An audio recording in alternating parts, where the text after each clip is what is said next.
Mufti Malaysia ni bukan alim belaka. Mufti Malaysia ni hamba tidak nak pelakih orang. Ada mufti Malaysia ni bahasa Arab pun tak reti.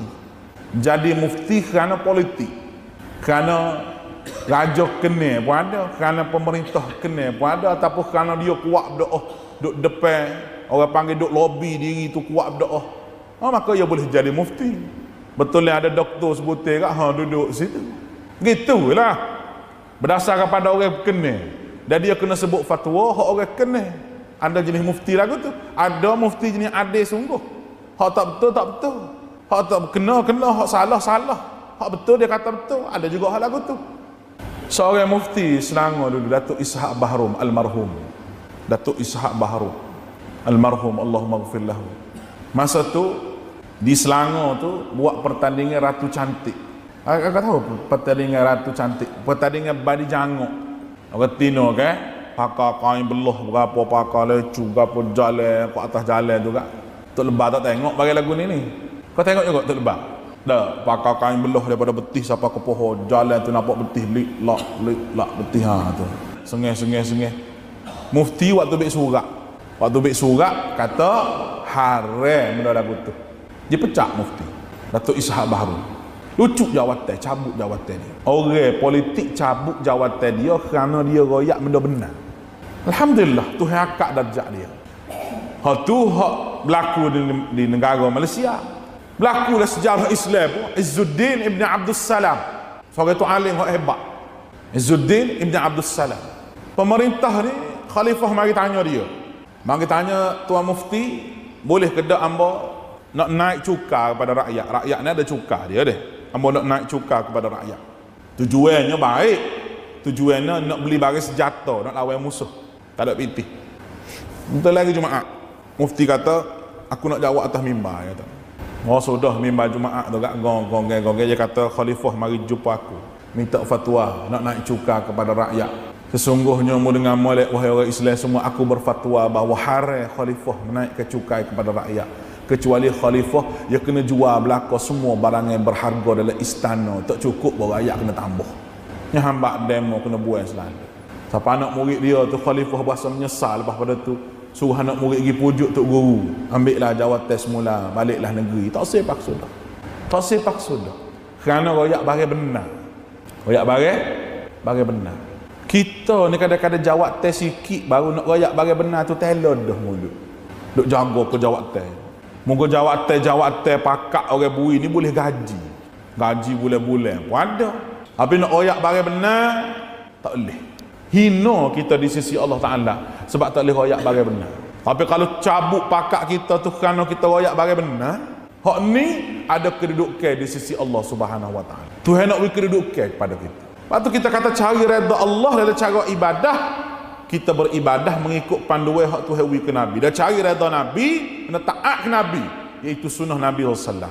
Yang ketiga, perkara ketiga hidup kita ni kata dia, selaginya kita cari redha manusia dengan berkhidmat.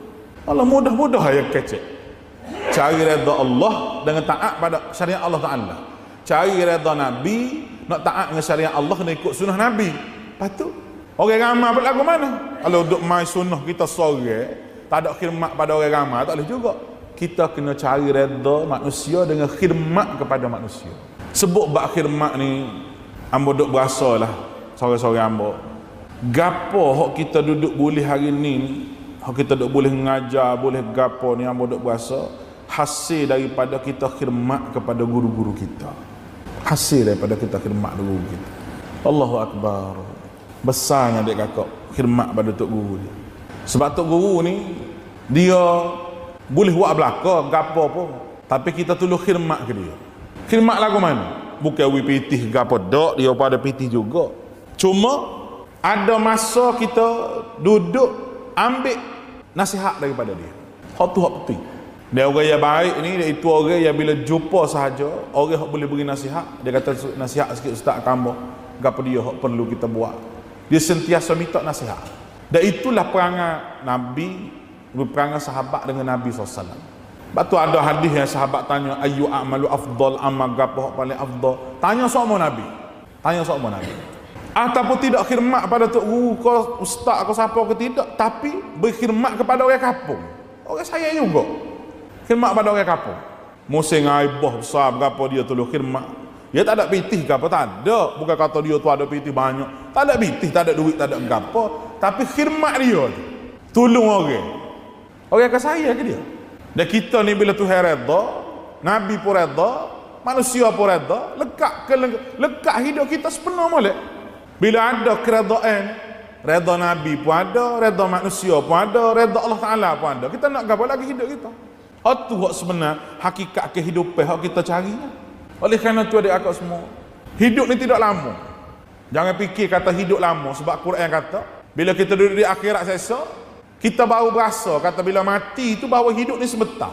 Dan kita nak balik semula ke dunia. Orang jahat ni nak balik semula ke dunia.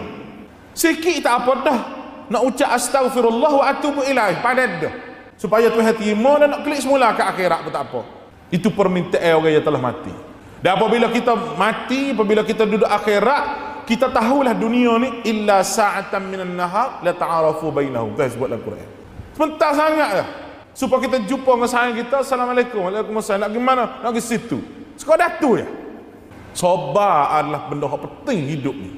Sabar daripada segala jenis perkara.